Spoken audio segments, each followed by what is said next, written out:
It's Jennifer from Quiltin, Stitchin' and Kitties. Today I'm going to show you a quick quilted gift pouch. You can use it for Christmas or any other time. It's easy, it's fun, and I think you're going to really like it. So let's get going. Okay, you're going to start out with two pieces of fabric that coordinate together. These are just a little sample. These aren't big enough. These are little 5-inch squares, okay? And then what you're gonna do is you're gonna layer a piece of batting size to match. One side, wrong side down to the batting, right side up, and then on the other piece, right side down. So it's like a quilt sandwich, except that the batting's on the outside, okay?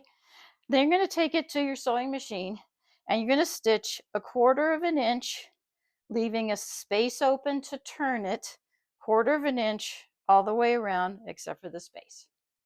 Then clip off your corners and turn.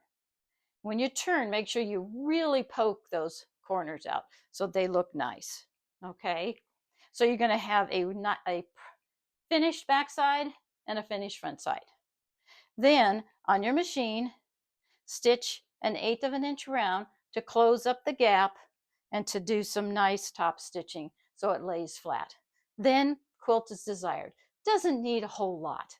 I just did some straight lines because this is going to be on the diagonal, so the lines will become diagonal when it's done, and I thought it would look really nice. Okay, that's all for that. Then what you do is you take that piece that's all set and you find the exact center. And you can just find it by folding. You can stick a pin. You take one corner and you fold it to the center and then put a pin in it. Then take the next corner, fold it into the center exactly the same way. Put a pin in it. Then you take one more corner, fold it in to the center, and stick a pin in it. Now what you've got is like an envelope. Nice. That's the side I picked for the outside. And it's going to come down to look like that. So make sure you like the way it looks. You like how you're happy with here. You can always undo it and turn again. And then you're ready to do a little bit of stitching. Now this is hand stitching because you can't really get it right on the machine. I tried, but I just couldn't get it to work. So what you're going to do is you're going to take two of them together. So like call this is the center. Take these two sides and put them together like that. So I'm going to stick a pin in so I don't lose it. And then just do a whip stitch across that piece. Okay? So then it's going to kind of look like this. So then take your other piece, do the same thing, bring it up, take it to the center, stitch it.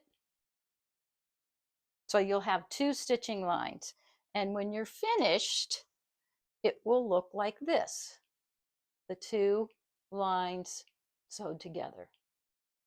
And because you whip stitch, it'll lay nice and flat. Then this becomes the flap that comes over. You're not going to do a button closure or anything like that. Ties work really well. Reason I don't have mine attached yet is because I can't find a button that I like. And so these ties are about 14 inches long. They're a little long. You can make them shorter. You can use ribbon, which is really nice. And then when somebody puts something in the pouch, they can roll it up, take the strings, tie it, and they've got a nice portable pouch. Pens, pencils, sewing supplies, jewelry, anything you want. And that's it.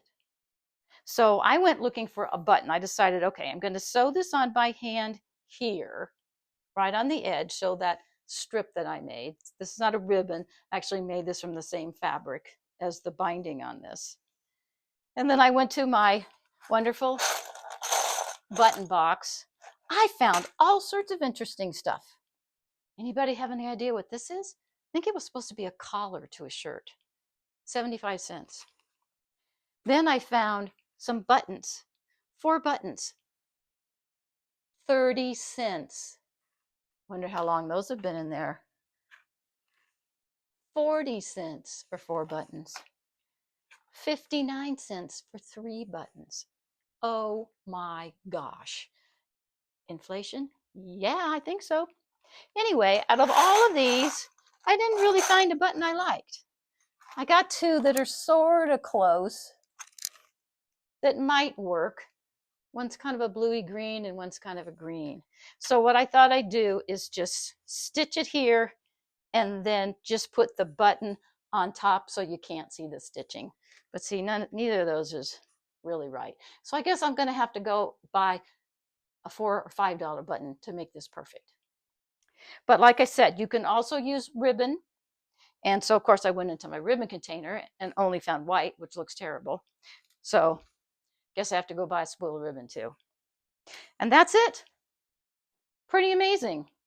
And you make them with fun fabric and they just look so nice. This I used leftover charm squares and just cut them down size-wise. This started out 11 inches exactly. I bound it. I didn't turn it inside out. So I didn't lose the 1/4 of an inch on the edge. And this ended up about 8 inches along the bottom. This one, I started at 10 inches, but I lost a 1/4 of an inch on the seams because I turned it inside out.